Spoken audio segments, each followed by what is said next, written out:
come over to the house, and they're crying their eyes out. They're going into Jordan's bedroom and just sitting on the bed and just crying, and their parents are going to get grief counseling for them. And when I lay my son to rest, I'm going to need grief counseling, you know, and that's the first time that I've ever thought of any kind of counseling, and I'm 59 years old, and so I'm going to need it, because I'm trying to be strong enough for Jordan until I lay him to rest, and then after that, it's going to be a very terrible time for me.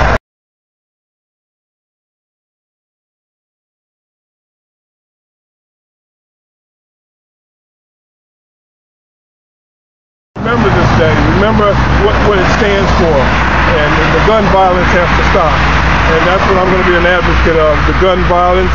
If you want to own rifles or go hunting, that's fine, but the handguns, I really want to eradicate the handguns.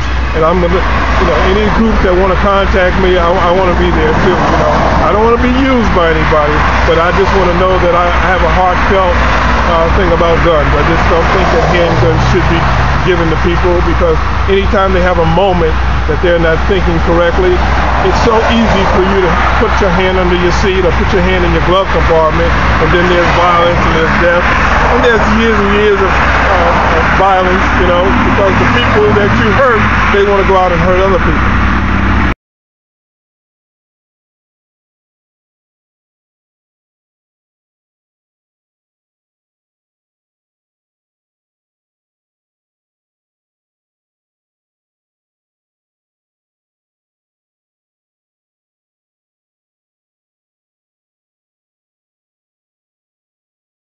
I just keep thinking that I have to do what's right for my son and make sure that everything is right for him.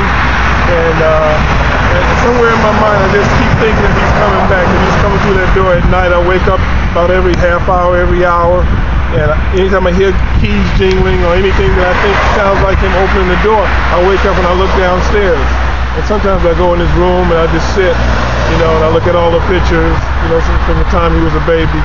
And it just brings back so many memories, and they're not lost years, but they're years that you look at that you say, maybe I could have done more, I could have been with him more.